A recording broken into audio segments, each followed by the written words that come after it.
Hello বন্ধুরা, আসসালামু আলাইকুম। কেমন আছেন আপনারা সবাই? আশা করি ভালো আছেন, সুস্থ আছেন।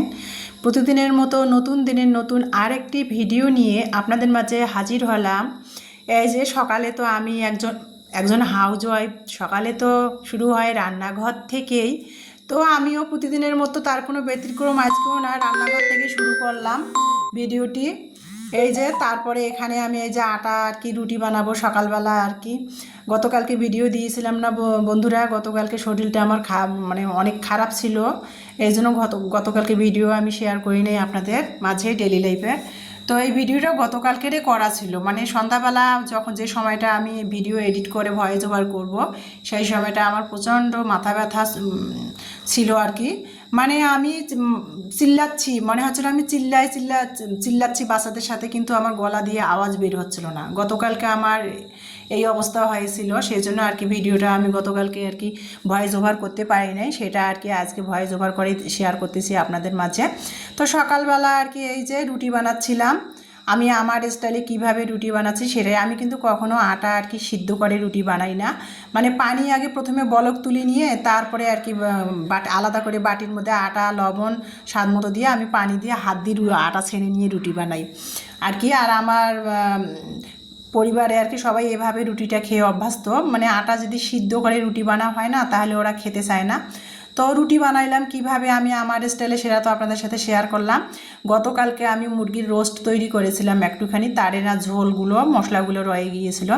তো সেটা দিয়ে ভাবলাম যে শরীরটা এতটাই খারাপ লাগতেছিল, সেটা দিয়ে ভাবলাম যে সকালবেলা রুটি খাবো। আর ডিম আর কি সিদ্ধ করে নিয়েছি। প্রেশার উঠছিল বন্ধুরা, প্রচুর প্রেশারের সমস্যা দেখা দিয়েছে। শরীর দুর্বল লাগতেছে, মাথা ঘুরাচ্ছিল। তো আমি 3টা ডিম সিদ্ধ করে খেলাম। মেয়েরা বলতেছে আম্মু তুমি যেভাবে সিদ্ধ করবা সেটাই আমরাও খাবো, আর ঝামেলা করার দরকার নেই। সেই জন্য আর কি ডিম সিদ্ধ করে আগে সকালে খেয়ে নিয়েছি, তারপরে রুটি বানিয়ে ওই যে মুরগির রোস্টের একটু মশলা টশলাগুলো ছিল সেগুলো দিয়ে সকালে নাস্তা খেয়ে নিলাম। আর মেয়ে মানুষরা যা কত সময় না দেখা যায় যে লবণ মরিচ ডইলেও কিন্তু ভাত খাওয়া যায়। ছেলে মানুষ বাসায় থাকলে কিন্তু তা সম্ভব না, যত অসুস্থতায় হোক না কোনো শরীর, তাদের কিন্তু 2টা একটা আইটেম করে দিতেই হবে। তাও আবার মানে টাটকাটা, ফ্রিজের তরকারি খেতে চায় না। অধিকাংশ ছেলেরাই দেখা যায় সেটাই করে। মানে মেয়েদের ঘরে আর কি হাউস ওয়াইফের যত শরীরেও অসুস্থ হোক, আমার জানা মতে অধিকাংশ ছেলেরাই দেখা যায় যে অসুস্থ থাক আর যাই থাক শরীর, তার উপরও কিন্তু কোনো রেহাই নাই। অসুস্থতা নিয়েও কিন্তু তাদের নিত্য নতুন প্রতিদিনের রান্না করে দিতে হয়। দেখা যাচ্ছে যে ফ্রিজে তরকারি থাকলেও তারা খেতে চায় না।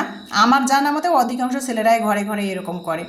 তো আমার বাসায় তো পুরুষ মানুষ নাই, স্বামী থাকে না, চাকরির ক্ষেত্রে আরেকখানে থাকে। আমরা 3 মা মেয়ে থাকি, বাসায় যা পাই তাই দিয়ে আর কি কোনো রকম করে চালিয়ে নেই। অনেক সময় ভালো না লাগলেও না, মানে দেখা যাচ্ছে যে ভর্তা করেও ভাত খাওয়া যায়, বা মরিচ ডলা দিয়েও, কথার কথা মরিচ ডলা দিয়ে তো আর ভাত খাওয়া যায় না, নুন মরিচ ডলা দিয়েও ভাত খাওয়া যায়। মেয়েরা সেভাবে কষ্ট করতে পারে, কিন্তু ছেলেরা বাসায় থাকলে কিন্তু তা হয় না। তো যাই হোক বন্ধুরা, যেটা বলতেছিলাম, তারপরে কিন্তু সকালে নাস্তা খেয়ে ওই যে নাস্তার প্লেট বাটিগুলো ছিল সেগুলো ধুয়ে নিলাম। নিয়ে এখন ভাবলাম যে রান্না করব, জিরা ভাজা নাই। আমি তো আবার সব সময় মানে মাংসে বলেন বা মাছের তরকারি, এখন যেহেতু ধনিয়া পাতার সিজন না, আমি ওই যে জিরা ভাজার গুঁড়াটা তরকারি নামাবার আগে দিয়ে থাকি। তো সেটা শেষ হয়ে গেছে, তো সেটা ভাবলাম যে রান্না করব। প্লেট বাটিগুলো ধুয়ে সিঙ্কটা পুরো পরিষ্কার করে নিলাম, চুলা পরিষ্কার করলাম। সকালে নাস্তা বানালে তো চুলা টুলে অনেক ময়লা হয়, সেগুলো পরিষ্কার করে এখন রান্না বসাবো। তো ভাবলাম যে একটু জিরা ভেজে গুঁড়া করে নেই, জিরার গুঁড়া শেষ হয়ে গেছে। আর এমনিতেও তরকারিতে আমি জিরা ধনিয়া মৌরি এগুলো আর কি একসাথে রোদে শুকায় তারপরে ব্লেন্ড করে রেখে দেই, সেটা সব তরকারিতে দিয়ে থাকি। কিন্তু নামাবার আগে একটু, যেহেতু আনসিজন ধনিয়া পাতা পাওয়া যায় না, সেই জন্য আর কি তরকারিতে নামাবার আগে একটু ফ্লেভার জন্য আর কি ভাজা জিরার গুঁড়োটা দিয়ে থাকি। তো সেটা শেষ হয়েছে, সেটা আর কি আমি করে নিচ্ছিলাম ব্লেন্ডারে। আমি কিভাবে করি সেটাই আর কি শেয়ার করতেছি। তারপরে আর কি রসুন বাটবো। রসুন আর কি সকালে অনেক আপুদের পরিবারে যে ভিডিও রিপ্লাই দিলাম, তার বসে বসে আমি আর কি রসুন ছিললাম। তো ভাবলাম যে রসুনগুলো রান্না করব, রসুন বাটাও নাই, রসুন একটু বেটে নেই। দেখা যাচ্ছে আমার অল্প একটু রসুন বাটলেই দেখা যাচ্ছে যে 10 দিন 12 দিন চলেই যায়, যেহেতু তরকারি একটা, বেশিরভাগই একটা আইটেম করা হয়। আর 2-3টা আইটেম হলে তো মশলাও বেশি লাগে, তেলও বেশি লাগে, তা তো আর আমার না, 3 মা মেয়ে বাসায় খাই, ওই যে একটা আইটেম করলেই তরকারি হয়ে যায়, চালিয়ে নেওয়া যায়। মেয়েরা আর আমার মাশাল্লাহ অনেক ভালো, মেয়েরা খাওয়া নিয়েও ঝামেলা কখনোই করে না। তো যাই হোক বন্ধুরা, এই যে রসুনটা বেটে নিলাম, এই রসুন বাটাটা আমার দেখা যাবে যে 10 দিন চলে যাবে অনায়াসে। আর এই যে কিছুদিন আগে তো ওই যে দেবরে আর কি চাষ করা ক্ষেতের বাদাম দিয়েছিল, সেটা 2 মেয়ে ছিলে রেখে দিয়েছিল, তো সেটা আজকে রোদ উঠেছে, রোদে দিয়েছিলাম একটু ছাদে, সেটা নিয়ে আসলাম আর কি। নিয়ে এসে ভাবলাম যে 1 ঘন্টা শুকায় গেছে, রোদ থেকে নিয়ে আসলাম, যে সেটাও ভাবলাম যে ভেজে নেই, আজ ভাজাভাজির কাজগুলো একটু করে নেই, জিরা ভাজলাম, তো এটাও ভাবলাম একটু ভেজে নেই। নিয়ে এই যে দেখেন বাদামটা ভেজে নিলাম, নিয়ে এই যে ভালো করে হাত দিয়ে ডলা দিয়ে নিচ্ছি। বাদামের গায়ে যে লাল রঙের একটা আবরণ থাকে না, তো সেটা আর কি এই যে ভেজে নিলাম, সেটা হাত দিয়ে একটু ঠান্ডা করে নিয়ে ডলা দিচ্ছি, খুব সুন্দর ঝাড়া দিলাম, পরিষ্কার হয়ে গেল, এই যে দেখেন। আর এগুলো দেশি চীনা বাদাম তো আর ভালো পরিষ্কার হবে না। তো ওই কৌটার মধ্যে যতগুলা বাদাম আর কি করব, ভর্তাও হবে না বা খাওয়াও হবে না, তো ভাবলাম যে কৌটায় রেখে দেই, সেমাই রান্না করলে দেওয়া যাবে অনেক সময়। তো ভেজে রাখলে রান্নার সময় তাড়াহুড়া বাজে আর ঝামলাটাও হবে না, তো কৌটার মধ্যে ভেজে ঝাড়া দিয়ে রেখে দিলাম, আর বাকিটা মেয়েকে বলছিলাম তুমি খেয়ে ফেলো। তো এই যে তারপরে যে জিরাটা এর ফাঁকে আর কি জিরা যে ভেজে গুঁড়া করলাম, ঠান্ডা হয়ে গেল, সেটা আর কি কৌটার মধ্যে ভরে নিচ্ছি, দেখা যাচ্ছে এটাও আমার অনায়াসে 1 সপ্তাহ যাবে আর কি। আর বেশি দিন ধরে ভেজে রাখলে তো সেটার গন্ধটা থাকে না, মানে ঘ্রাণটা থাকে না, সেজন্য আর কি এই যে 1 সপ্তাহের জন্য ভেজে নিলাম। তারপরে এই যে বাটাবাটি ভাজাভাজি কৌটায় সব ভরা শেষ হয়ে গেল। এখন আমি এই যে প্রায় 11:30 বেজে গেছে, তো ভাবলাম যে একটু লেবু পানি খেয়ে নেই, যদিও এখন গাছে সেরকম লেবু পাওয়া যায় না, আর বাজারের লেবুগুলোতে এখন বর্তমান রস নেই, দাম বেশি নেয় কিন্তু রস নেই। তো এই যে বাড়িওয়ালা ভাইদের কাজের খালার কাছ থেকে 2টা লেবু চেয়ে নিয়েছিলাম, বাসায় লেবু ছিল না দই বসানোর জন্য, তো দই বসাইছিলাম, তো 2টা লেবু ফ্রিজে এখনও রয়ে গেছে। লেবুগুলোতে বাড়িওয়ালা ভাইদের গাছের লেবুগুলোতে প্রচুর রস, তো ভাবলাম যে একটু লেবু পানি খেয়ে নেই। নিয়ে তারপরে এই যে ভাত বসিয়ে দিব, লেবু পানিটা খাওয়া হয়ে গেল। তো ভাবলাম যে মানে আমার রাইস কুকারের না মানে মেশিনটা কাজ করতেছে না, ভাবলাম যে এখানে 1.5 পট চাল ধুয়ে মানে গ্যাসের চুলায় বসিয়ে দেই, বসা ভাত যেহেতু রান্না করব গ্যাসের চুলায় বসিয়ে দেই, তাতে আর কি সমস্যা হবে না। তো রাইস কুকারের পাতিলটাই করে চাল ধুয়ে আমি গ্যাসের চুলায় বসিয়ে দেবো, সেটাই করতেছি, আমার ভালো লাগাটা আপনাদের সাথে শেয়ার করতেছি বন্ধুরা। আমি কীভাবে আর কি, আমি রাইস কুকার যখন আমার ছিল না, তখন আমি গ্যাসের চুলায় যখন ভাত রান্না করতাম, তারপরে কিন্তু আমি বসা ভাত রান্না করতাম, আর রাইস কুকারে তখন বসা ভাতে রাঁধি। আবার চুলায় যখন ভাত রান্না করতাম, তখনও কিন্তু আমি বসা ভাতে রান্না করতাম। আমার শাশুড়ির কাছ থেকে আমি শিখেছি এই যে মানে যত চালে যত মানে 10 কেজি 5 কেজি 2 কেজি 3 কেজি যত চালে হোক না কেন, যতগুলো চালে হোক না কেন, আঙুলের 2 রেখার আর মাপে আর কি পানি দিয়ে ভাত বসা দিতে হয়, আমার শাশুড়ি আমাকে শিখিয়েছে। তো আমি এখন এইভাবে আর কি, আমার দাম্পত্য জীবন 21 বছর, আমি এভাবেই আর কি 21 বছর ধরে রান্না করি, শাশুড়ির কাছ থেকে শিখেছি। আর আমার মায়ের বাড়িতে তো সবসময় ভাতের মার ফেলে আর কি, কিন্তু আমার শ্বশুর বাড়িতে আর কি কখনোই ভাতের মার ফেলে না, বসা ভাত খায়। তো আমার শাশুড়ির কাছ থেকে আমি বসা ভাতটা রান্না করা শিখেছি। আর এখন না ওই যে 20 বছর ধরে আর কি বসা ভাত খেতে খেতে না আমার এমন অভ্যাস হয়ে গেছে, আমার মায়ের বাড়ি গেলে না আমার আর ওই যে ভাতের যে মার গালায় না, সেই ভাতটা টেস্ট লাগে না। মায়ের বাড়িতে গেলে মাকে বকাঝকা করি যে এগুলো ভাত খাও, এগুলো ভাতের ভিটামিন থাকে না, কি ভাত রান্না করো, বসা ভাত রাঁধতে পারো না, আমার মাকে আমি আরও রাগারাগি করি। কিন্তু আমি রাগারাগি করলেও হবে কি, আমার মা যেভাবে খেয়ে এত বছর ধরে অভ্যাস, তো সেভাবেই তো রাঁধবে, তাই না?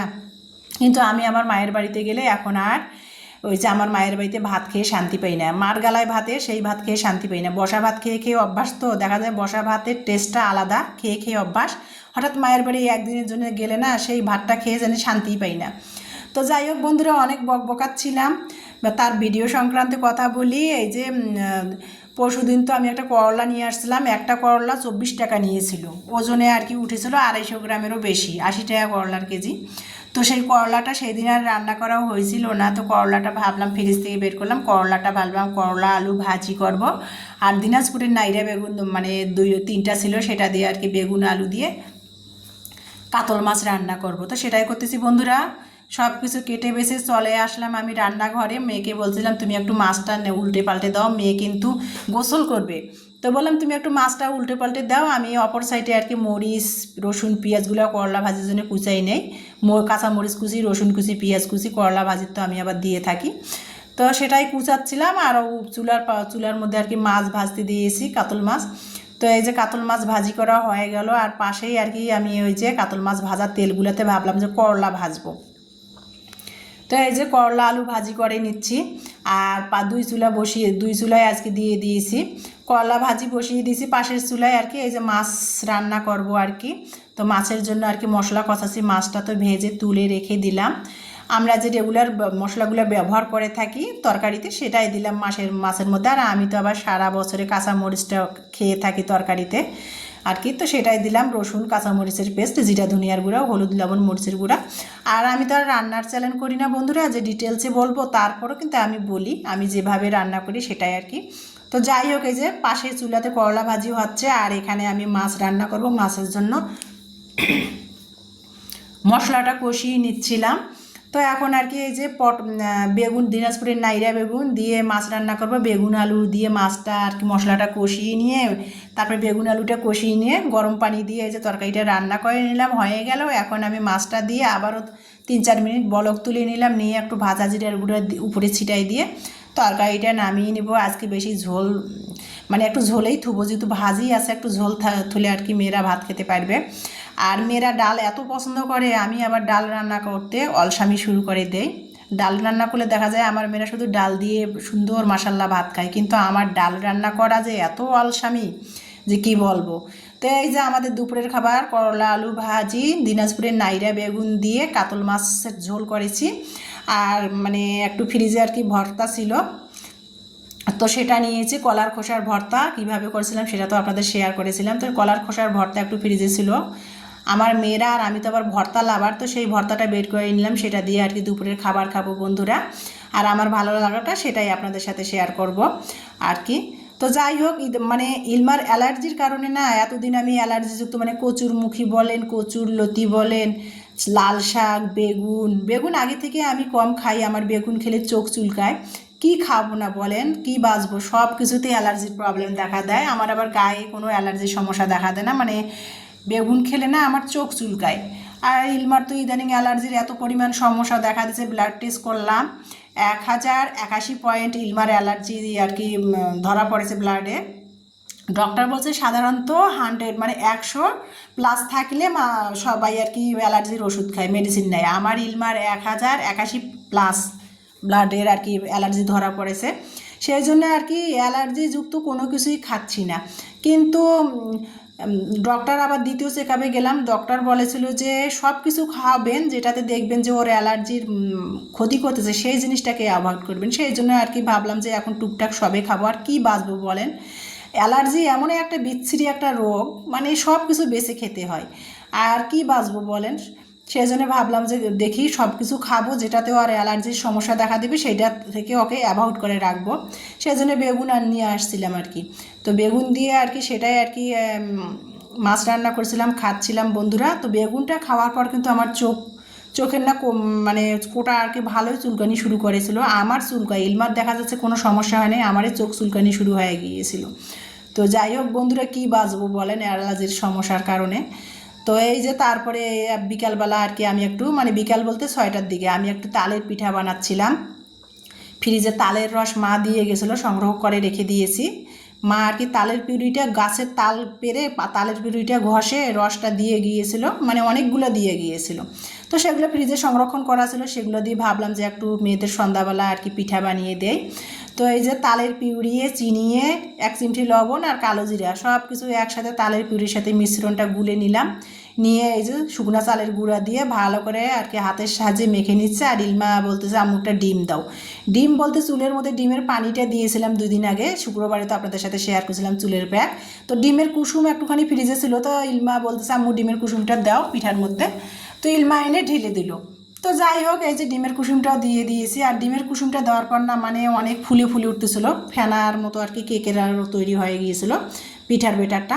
তো কয়েকটা পিঠা ভাজলাম, এত নরম সফট হয়েছে। ইমানি বলছে আম্মু পুরা তো খেতে কেকের মতো লাগতেছে, তুমি বরং সে কেক বানাও। তো আর পিঠা বানালাম না, কয়েকটা বড়া 2 মেখে ভেজে দিলাম তেলের মধ্যে। আর এই যে বাকিটা ইমানি বলছে আম্মু তুমি বাটি কিনছো, বাটিগুলো তো ব্যবহারই করো না কেক বানানোর জন্য। তো এই যে তালের বাটি কেক বানাবো এখন আমি পানির ভাপে। তো সেটা আর কি একটু ঘি ব্রাশ করে দিচ্ছে। নতুন বাটিগুলো কিন্তু দেখছি একটু ট্রাই করে দেখি কেমন হয়, আজকে ভালো হলে দ্বিতীয় দিন আর কি পিঠা বানাবো। তো আজকে নতুন বাটিতে আর কি এই যে তালের কেক বানানোর জন্য আমি বেটারটা তৈরি করে নিয়ে বানাইছিলাম আমি বড়া ভাজার জন্য, সেই বেটারটা দিয়ে এখন আমি একটু তালের ভাপা কেক বানাবো বাটির মধ্যে করে। তো এই যে বাটির মধ্যে কিন্তু 3টা বাটিতে আমি ঘি ব্রাশ করে দিলাম, দিয়ে যে বেটারটা ঢেলে দিলাম। মা আবার কি করতেছে, এনে ফ্রিজ থেকে বাদামগুলো এনে উপরে দিচ্ছিল, আমি বললাম দিও না, দুষ্টামি শুরু করে দিয়েছি। তো এই যে তারপরে এই যে কয়টা বড়া বানাই মেয়েদের দিলাম, মেয়েরা খাচ্ছিল। আর আমি এই যে তালের ভাবলাম যে তাহলে বাটি কেক বানাই দেখি, ট্রাই করি কেমন হয়। তো সেটাই আর কি করতেছিলাম বন্ধুরা। এই যে পানি আর কি বাটিটাতে তো ঘি ব্রাশ করে দিয়ে আর কি তালের বেটারটা দিলাম, দিয়ে এই যে চুলার মধ্যে একটুখানি পানি দিয়ে স্টিলের পাতিলে করে এই যে স্টিলের একটা ঝাঁঝরা দিয়ে এই যে বসিয়ে দিলাম। তো দেখলাম যে 3টা বাটি একসাথে বসতেছে না, 2টা করে দিয়ে দিয়ে বানিয়ে নিলাম। এই যে দেখেন ফার্স্ট বানালাম, বাটিগুলো যেহেতু কিনছিলাম আর কি কেক বানানোর জন্য, তো ভালোই হয়েছে। যেহেতু সিদ্ধ চাল দিয়ে মানে সরি আতপ চাল দিয়ে বানিয়েছি, কি আমুরি আর ভালো হবে বলেন। তারপরে কিন্তু ঠান্ডা করে খাওয়ার পর খুবই মজা হয়েছিল। এই যে তালের বাটি কেক আর কি সেটাই বানিয়েছিলাম বন্ধুরা, তালের আর কি ভাপা বাটি কেক। তো প্রথম দিন বানাইছি, খারাপ হয়নি, ভালো হয়েছিল। তো ভিডিওটা আজকে এই পর্যন্ত, ভালো থাকবেন, সুস্থ থাকবেন, আল্লাহ হাফেজ।